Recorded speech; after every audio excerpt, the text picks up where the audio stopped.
An election happens and the fallout is ongoing. Florida votes on a legal weed amendment, and Democrats ask social media to moderate election reactions. I guess they took therapists saying you can't control other people's actions as a challenge. That and more on this week's America Uncovered headlines. Welcome to America Uncovered. I'm Chris Chappell.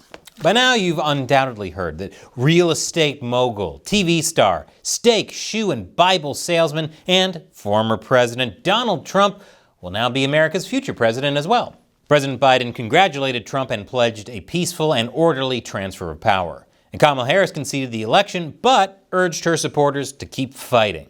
Sometimes the fight takes a while. That doesn't mean we won't win. That doesn't mean we won't win.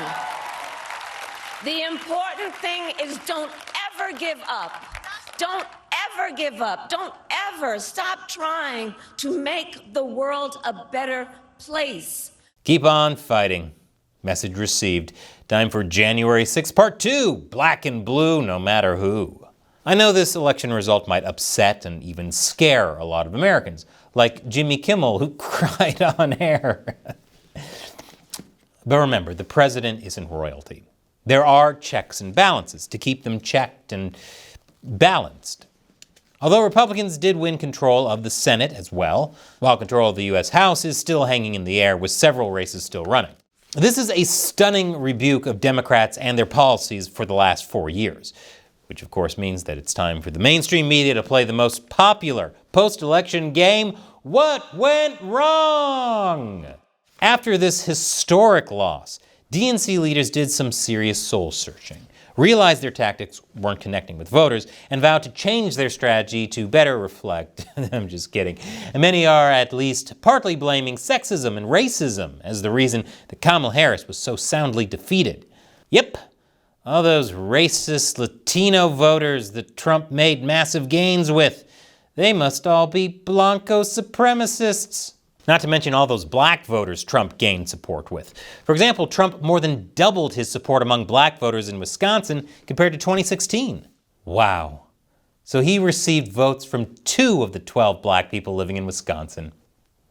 But how could this have happened? Beyoncé endorsed Harris, and so did most of Hollywood. Surely if anyone can understand the stark realities of the lower class, it's millionaires that are members of both the Democratic Party and Diddy parties. Well, there are those who point out that Harris ran one of the worst presidential campaigns in modern history, giving very few interviews and flip-flopping on policy in the short time she had to run, since she and the DNC gaslit America about Biden's mental acuity for months until it became painfully obvious he wasn't going to be able to win. But hey, at least the DNC had a robust primary to let their voters decide on the best candidate to inspire confidence and fire up the base. Oh wait, they didn't do that either. They just told everyone that Kamala was bringing joy. Storytelling 101, everyone. Show, don't tell. So it feels less like Trump won this election so much as Democrats lost. And they can only blame racism. Themselves. They can only blame themselves. But for anyone who's scared and angry about the election results, especially with all the fear-mongering about Republicans using Project 2025 to turn America into a far-right fascist state, it would be helpful to learn about Project 2025 and how feasible any of it would actually be to enact. We did a whole video on it. I'll put a link below. And also keep in mind, for that to actually come to pass, it depends on Republicans actually working together and being able to get anything accomplished, which happens about as often as Wile E. Coyote has Roadrunner McNuggets for dinner. And remember, there will be other elections. So instead of wallowing in sorrow, I'm just going to pick myself up, dust myself off, and look forward to America Uncovered's officially endorsed candidate, Chris Christie, winning in 2008. And no, I don't mean 2028. Christie is the only candidate that can go back in time and fix where this accursed timeline all went wrong by making his vice president Harambe. And in the spirit of positivity, let's take a moment to look at some of the positives that came out of this election. Many young Americans got to participate in democracy by voting for the very first time, earning that age-old rite of passage, posting an Insta selfie with your I voted sticker, just like the founding fathers envisioned. And I voted stickers in Michigan were especially Insta-worthy thanks to the state holding a competition for the best custom election sticker, which resulted in this amazing werewolf by a middle schooler going viral and winning Michigan's election season. The contest advised participants to be creative and have fun. Although I don't know why they think they need to make elections seem more fun. Just look at how joyful everyone is at the results. Democracy is super chill. Maybe that's why 82 million Americans decided to vote early, because if this election has shown us anything, it's that everyone couldn't wait to get it over with. But some had a hard time voting early. The Georgia Supreme Court ruled that over 3,000 absentee ballots in Cobb County that were mailed out late would not be counted if they weren't received by Election Day. This ruling is historic, as it marks one of the very few times Republicans have been in favor of terminating something after a person took too long to make a decision. And after the break, these, surprisingly, didn't affect the election. Welcome back. The director of the U.S. Cybersecurity Agency says despite a surge in disinformation from foreign adversaries, they don't see any evidence of anything that would have directly impacted the results of the election. Thank goodness. I'd hate to think Americans were misinformed by foreign adversaries. I'm happy to know they went to the polls and voted only misinformed by politicians and the media, the way it's supposed to be. And you know what else didn't have as much of an impact on the elections as you'd expect? Money. Despite losing, Kamala Harris's campaign vastly outraised and outspent Trump's. Just goes to show that while American voters might be racist and sexist, corporate megadonors only see the color green. Another factor that seemingly had little bearing on the election was third-party candidates. Though many predicted that third-party candidates could have acted as spoilers, Trump won by such a large margin, and third-party candidates received so few votes that this doesn't seem to have been the case. So no, voting for Jill Stein or whoever didn't help Trump get elected. As I already pointed out, what helped Trump get elected was racism. RFK Jr., of course, was expected to be a big-time spoiler in one direction or another, before he aligned himself with Trump after suspending his independent presidential bid. In fact, he still appeared on several ballots, but on the eve of the election, he urged voters not to vote for him, which has got to be some kind of historic first. Having a presidential candidate tell people not to vote for him, especially when he was such a strong candidate. Man, this election stuff was harrowing. Let's talk about something a little less divisive. Abortion! 7 states have passed measures to protect or expand abortion access, while similar measures failed to pass in Florida, Nebraska, and South Dakota. The states that passed these measures are Arizona, Colorado, New York, Maryland, Missouri, Montana, and Nevada. Since Roe v. Wade was overturned, the issue of abortion has reverted to the states. Kansas was one of the first to make such a decision, voting to keep abortion legal in the state back in 2022. So we're likely to see many more amendments such as these in the future. And I'm sure people in every state will want to see this option on a future ballot. Or in other words, they want the right to choose. The right to choose. And continuing with things a little less crazy than the election, a Florida woman was released from prison 18 months after pleading guilty to dressing as a clown and murdering the wife of a man she would later marry.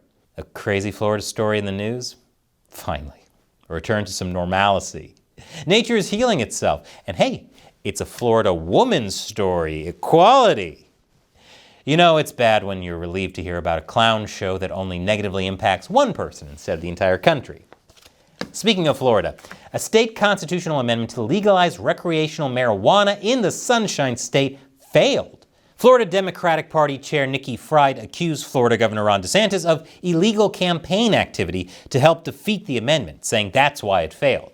DeSantis used taxpayer money to run ads against the amendment, arguing that making marijuana legal in the state constitution would be a mistake that would be impossible to fix, and that it would make the roads more dangerous and also lead to more addiction. The amendment appeared to be popular, even gaining the support of WWE Hall of Famer Nature Boy Ric Flair. Vote yes on Amendment 3 for the legalization of adult use cannabis in the great state of Florida. Woo! I guess his new finishing move is the figure 420. Part of the reason the amendment failed is because in Florida, constitutional amendments need a vote of 60% or higher to, in this case, puff puff pass. This is also why the abortion amendment failed. And DeSantis ran his anti-Amendment 3 campaign largely with an anti-corporate message, claiming the amendment would prevent marijuana companies from facing any liability for selling a defective product. This is not about what's the best for you, your family, or this state. This amendment was drafted to benefit the company that's funding this Amendment 3 campaign. So essentially the argument is you can't trust big business. And this was said by a politician and reported by the mainstream media, the two most trustworthy sources of information on the planet. If only I could have a sleazy lawyer or a car salesman chime in with their opinion.